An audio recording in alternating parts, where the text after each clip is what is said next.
ਚੱਲ ਮੇਰੇ ਯਾਰ ਰਾਜਾ ਇਹ ਦੁਨੀਆ ਜਿੱਤਣੀ ਆ।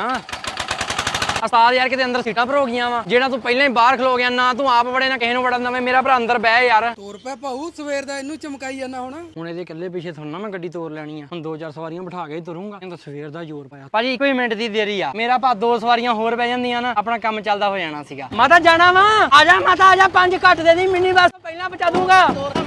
ਯਾਰ ਭਾਜੀ ਤੋਰ ਲੈਣਾ, ਮੇਰੀ ਵੀ ਰੋਜੀ ਰੋਟੀ, ਮੈਂ ਵੀ ਗਾਹਕ ਹੀ ਦੇਖਦਾ। ਮੇਰਾ ਭਰਾ ਪਹੁੰਚਾ ਦੂੰ ਤੈਨੂੰ ਟਾਈਮ ਸਿਰ ਵੀਰੇ। ਯਾਰ ਭਾਜੀ ਅੰਦਰ ਨੂੰ ਮੂੰਹ ਕਰ ਲੈ ਯਾਰ, ਮੈਨੂੰ ਪਿੱਛੇ ਕੁਝ ਦਿਖਦਾ ਨਹੀਂਗਾ ਯਾਰ। ਗੋਪੀ ਭਾ ਬਣਿਆ ਉਰੇ ਆ, ਬੈਕ ਕਰਵਾਈ ਯਾਰ। ਇਹ ਕਿਤੇ ਬਹੁਤ 18 ਟੈਰੀ ਆ, ਇਹਨੂੰ ਬੈਕ ਕਰਾਵਾਂ ਮੈਂ? ਕੋਈ ਗੱਲ ਨਹੀਂ ਪੁੱਤ, ਇਸੇ 18 ਟੈਰੀ 'ਚ ਬਹਿ ਕੇ ਜਾਣਾ। ਪਰਸੋਂ ਨਾ ਤੂੰ ਸੌਂ ਗਿਆ ਸੀ, ਪਿੱਛੇ ਸੁੱਤਾ ਆਇਆ ਤੂੰ ਇਸੇ 18 ਟੈਰੀ 'ਚ। ਇਹਨੂੰ ਠਾਲਿਆ ਨਹੀਂ ਮੈਂ ਕਿਹਾ ਆਪਣਾ ਨਿੱਕਾ ਵਾ ਸੁੱਤਾ, ਕੋਈ ਚੱਕਰ ਵਾਲੀ ਗੱਲ ਨਹੀਂ। ਤੂੰ ਘਰੇ ਚੱਲ, ਤੈਨੂੰ ਮੈਂ ਚਾਚੀ ਨੂੰ ਮੈਂ ਦੱਸੂਗਾ। 2 ਸਾਲ ਤੂੰ ਪੜ੍ਹਾਈ ਕੀਤੀ ਇਸੇ 18 ਟੈਰੀ 'ਚ ਬਹਿ ਕੇ ਜਾਂਦਾ ਰਿਹਾ, ਇਹਨੂੰ ਰੋਕਿਆ ਜ਼ਿਕਰ ਮੈਂ? ਮਾਲਕ ਦੀ ਨਾ ਬੜੀ ਮਿਹਰ ਆ ਵੀਰੇ। 2 ਭੂੰਡ ਅਸੀਂ ਘਰੇ ਚਲਾਉਨੇ ਆ, 4 ਭੂੰਡ ਅਸੀਂ ਕਿਰਾਏ ਤੇ ਦਿੱਤੇ ਆ। ਜਦੋਂ ਸ਼ੁਰੂਆਤ ਕੀਤੀ ਸੀ ਨਾ 2 ਭੂੰਡ ਸੀਗੇ ਤੇ ਹੁਣ 6 ਕਰ ਲਏ ਆ। ਆਂਦਾ ਅੱਗੇ ਦੇਖ ਕੇ ਚਲਾ।